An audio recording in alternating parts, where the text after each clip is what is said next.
Uh, so till now we have completed caveat emptor and exceptions.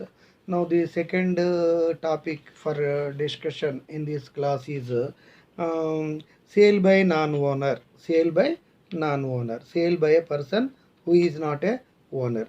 So this is what is explained in a Magtin exam. Nemo dat quod non-habit. Now this it means no one can convey a better title than what he himself has.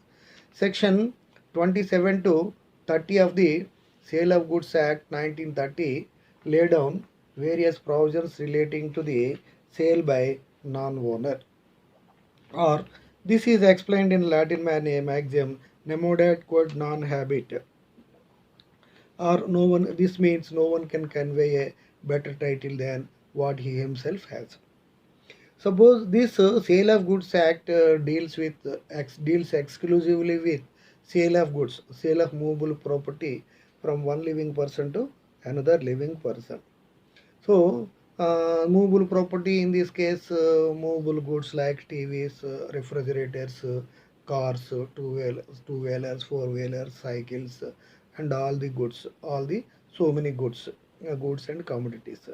Then, when a person wants to sell any goods, the first basic condition, the fundamental rule is that he must be the owner of the goods. He must either be owner of the goods, that is, he should have title over the goods, or he can suppose there is a scooter, the owner is having title. So when the scooter is to be sold to another person, just like any apples or fruits, we cannot sell them.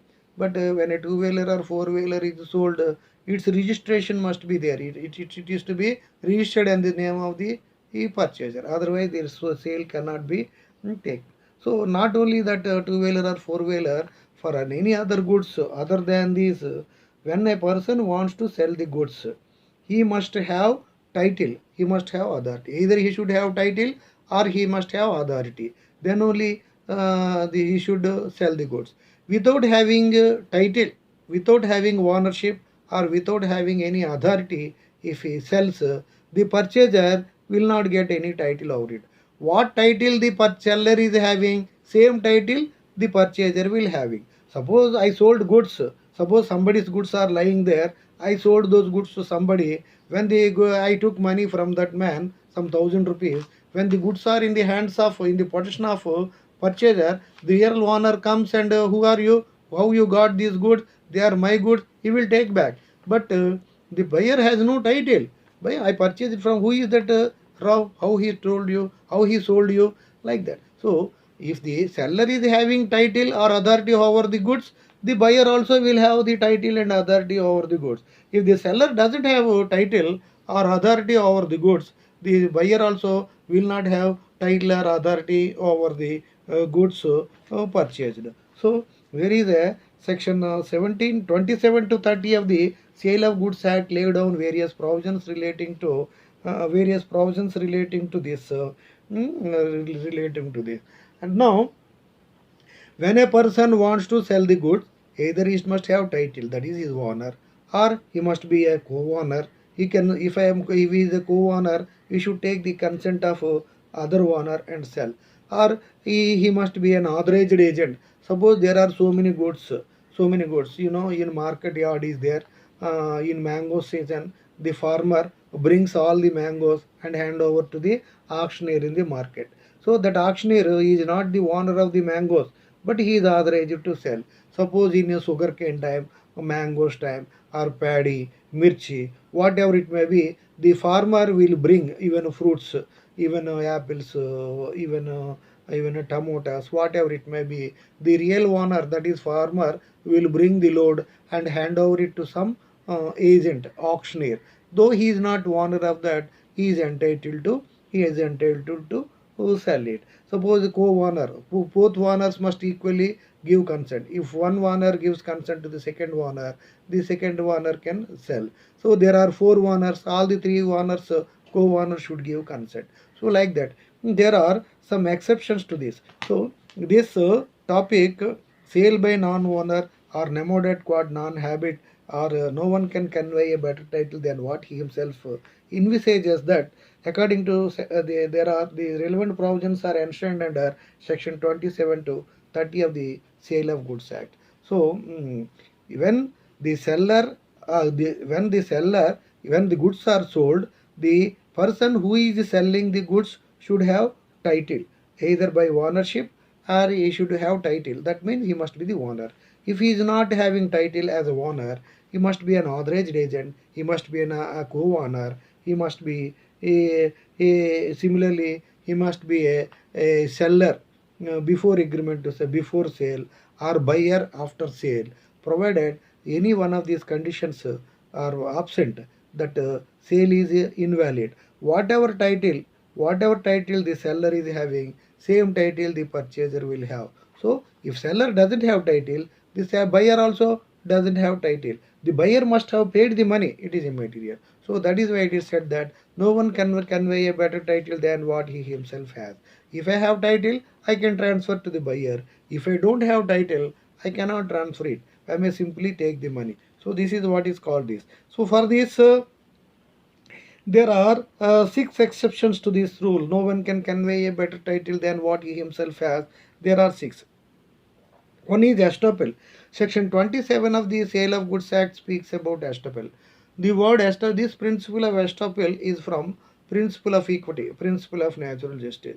Principle of equity or principle of natural justice. What do you mean by principle of equity? What this comes, you come across the principle of equity, principle of natural justice, justice, equity, good conscience. Principle of equity means the principle of morality. Without any technical rule, without any law, legislation, custom, there is out of morality. That is what is called principle of equity. I give you one example. When creditor gave loan of 1 lakh to debtor, but he executed a promissory note, but 3 years elapsed. But a promissory note after 3 years, promissory note time lapsed according to section 3 of the Limitation Act. But actually, if the creditor files a case against debtor after 3 years on the promissory note, because the promissory note will be invalid. But the debtor should think it. Of course, the promissory note may be invalid. I took 1 lakh from him, but it is my duty to give back that 1 lakh with interest. And the debtor gives money after 3 years, after expiry of the promissory note, he pays 1 lakh with interest. That is what is called principle of equity. The quasi-contractual principles are principles of equity. So out of principle of equity only, one person feels duty or responsibility to meet the liability, but there is no any technical rule. Here, that is principle of equity. So the concept of estoppel is very important. You come across this term estoppel in contract of agency, you come across this, you contract in a lot of partnership, you come across this, and so many transfer of property act, there are so many subjects, you come across the law of evidence, do you come across the word term estoppel. The word estoppel is derived from principle of equity. The word estop means shut the mouth. The word estop means shut the mouth. So, for example, there are some goods, worth of some 10,000 rupees. So A is real owner, but B is not the real owner. Suppose B says that I am the real owner of these goods. B is not real owner, but he announces before C and others that I am the real owner of these goods. But A keeps quiet. A shut the mouth. So when immediately A should respond. Why? What nonsense you are telling? I am the owner of those goods. How you can say that you are the owner of those goods? He cannot say. Out of friendship or no some reason or other reason, A kept quiet. A did not condemn the statement of the B. So all people think that B is the real owner. Then some DC or DRE pays money and 10,000 and takes away goods in the absence of A. When the goods are then B sold goods to C for 10,000 rupees. When goods are in the possession of C, A came to know that B sold those goods to C, and A went to C and demands. Then C can say. So C, A claims C, who that those goods are mine. Those goods are mine. B sold you. You purchased it, but you have to give the goods back. Then B can say.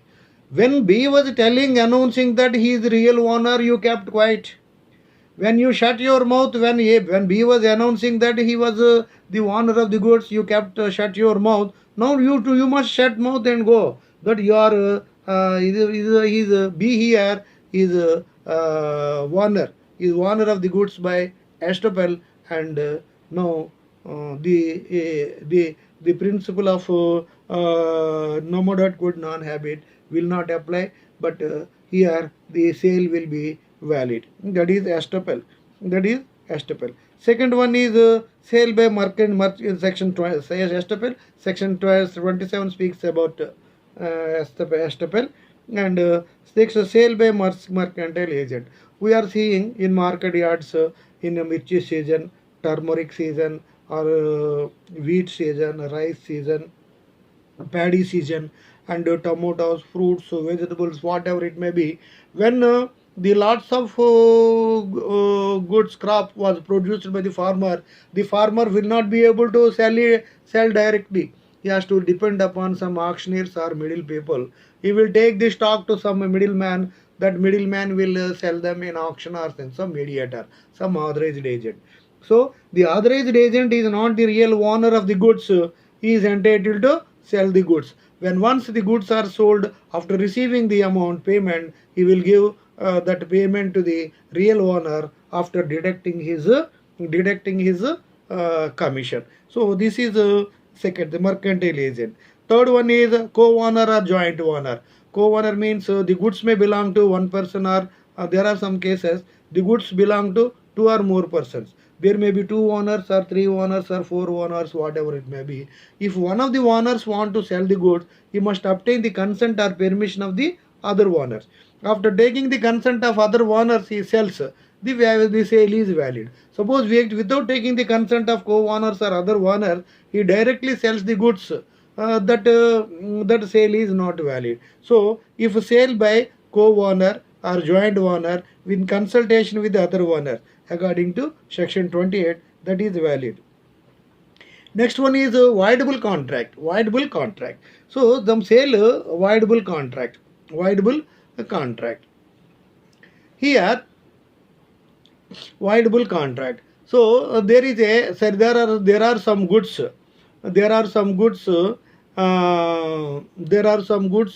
In possession of the seller. So it is a matter of is a voidable contract. What do you mean by voidable contract? I told you, if a contract was entered into out of flaw in consent, namely coercion, undue influence, fraud, misrepresentation, that is innocent misrepresentation or fraudulent misrepresentation, mistake, etc., the contract can be avoided by the aggrieved party. So voidable contract, if party keeps quiet, it will be valid contract. If aggrieved party challenges, it can be avoided. It becomes a void contract. Once the contract is void, if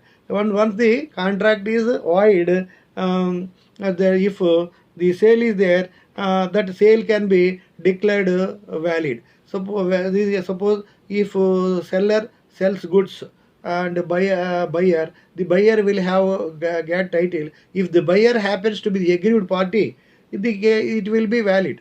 If seller is if the seller, whoever is aggrieved party, who is entitled to refute the contract, and the contract will be in such favor who is aggrieved party. So in voidable contract, whether the buyer can repudiate the contract or seller repudiate the contract to be taken into consideration. If the buyer is entitled to repudiate the contract, he demands claim, he will succeed. If seller can repudiate the contract, and he will get the case in his favor. So that is voidable contract, section 29. Next one is by seller before sale. Suppose there is a contract of sale, say price paid or unpaid, fully paid or partly paid. Paid 100% price paid or 100% price unpaid, and part of the price paid. Suppose even 1 rupee is not paid, he is called unpaid vendor. The seller is called unpaid vendor. When that 1 rupee is not, even 1% is not paid, 99% is paid, the seller is called unpaid vendor, and he is entitled to sell the goods. That you cannot say that the seller has no title to sell the good. Similarly, buyer. Suppose the buyer, when the goods are sold, seller sold goods to buyer, buyer paid 100% payment, the goods are in the possession of the buyer sells, then he is entitled to sell the goods under section 30 clause 2. Seller before sale, section 30 clause 1. These are the various issues relating to sale by non-owner. Section 27 to 30 of Sale of Goods Act lay down the provisions relating to sale by non-owner. Means no one can nemo dot quid non-habit. It means no one can convey a better title than what he himself has. Suppose the goods, when the seller doesn't have any title over the goods, that is by ownership, if he doesn't have any authority as auctioneer or agent in a market, or co-owner with consent of the others, or a seller before sale or buyer after sale, in the absence of these things, if the seller doesn't have any title or authority, if he sells the goods, the buyer cannot get any title. Whatever title seller is having, the same title buyer will have. So if the seller is having title, buyer will get title. If the seller has no title, buyer too cannot get title. So though buyer paid full payment,